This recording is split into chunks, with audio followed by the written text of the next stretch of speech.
I always believed Anna was someone I could rely on. We'd been in a relationship for 2 years, and she had that rare quality, a smile that reached her eyes, full of warm sincerity and what I thought was genuine care.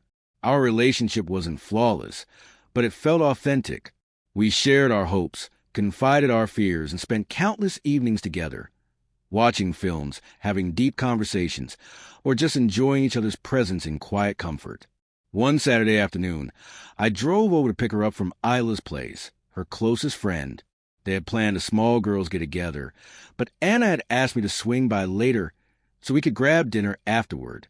As I approached the door, I noticed it wasn't fully closed. Voices floated from the living room.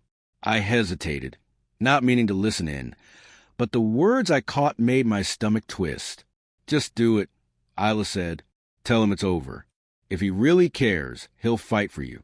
You need to see if he's willing to go the distance. He's way too comfortable." Another voice joined in, Marcy's. I recognized it instantly.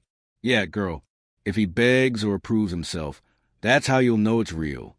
But if he walks, you'll know you've been wasting your time." I froze, heart thudding, ears burning. They were talking about me, like I was some pawn in a game. Then came Anna's voice, hesitant. "I don't know. It feels wrong. What if it blows up in my face?" Isla laughed. "Then he's not the one." I stepped back quietly, careful not to make a sound. My mind spun. The woman I loved was about to hurt me. Not out of malice, but as part of some twisted experiment to gauge my reaction. I went back to my car and waited, pretending I had just arrived. About 10 minutes later, Anna came out. There was something odd in her expression. She gave me a faint smile but didn't meet my eyes. Dinner felt tense. She barely touched her food, kept glancing at her phone, distant and distracted. I played along, though my mind was racing the entire time. Later, as we walked toward her apartment, she stopped right outside the building. Turning to me, she said, "We need to talk." I nodded. "All right, let's talk." She inhaled deeply. "I've been thinking. I don't think this is working anymore." There was right on cue, just like her friends had scripted. Did I do something wrong? I asked. She shook her head quickly. "No, I need space. It's over." Her voice was steady. She had practiced this. I looked her in the eyes. For a moment, I want to confront her, tell her I knew everything, that I'd heard every word. But instead, I gave a small smile and said, "Okay, take care, Anna." Her eyes widened slightly. "That's it." "Yeah," I replied calmly. "If it's over, it's over." I turned and walked away. She didn't stop me. She didn't call after me. I didn't sleep a wink that night. I lay in bed, angry, hurt, but oddly relieved. I had seen a side of Anna I was never meant to see, a manipulative, insecure part of her that would risk love just to see if she could control it. Days passed. No messages. No calls.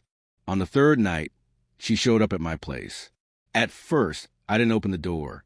She knocked again. When I finally let her in, she stood awkwardly by the couch. "I made a mistake," she confessed. "I thought if I pushed you away, you'd show me how much you cared. But you just walked off." I crossed my arms. "Because you said it was over." Her voice trembled. "I didn't mean it. I wanted you to fight for me. You tried to break something just to see if I'd fix it. That's not love, Anna." She looked like she might cry. "I was scared.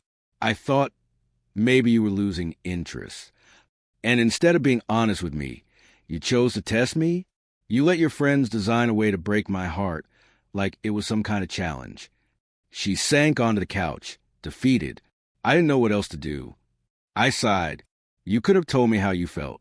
You know I always listened." A heavy silence filled the room. "I still love you," she whispered. I sat down across from her. "But you don't trust me. And now, I'm not sure I can trust you." She lowered her head. "So what now?" "I think we both need space. Real space. Not another test." She gave a slow nod. "I get it." When she left, I felt hollow, but also strangely proud. Proud that I hadn't played along with her game. proud that I didn't beg for the affection of someone who treated my heart like a toy. In the weeks that followed, Anna sent message after message, long texts filled with apologies, reflections, and admissions of how foolish she'd been. I never blocked her, but I didn't reply either. Not all betrayals scream out loud. Some are soft, subtle, disguised as concern or curiosity, but they still cut deep. Love isn't supposed to be tested like that. If you're unsure, speak up, communicate, don't manipulate. In the end, her test failed, but mine, I passed with flying colors. I chose dignity over desperation, silence over spectacle, and peace over pretending. And that, I realized, made all the difference.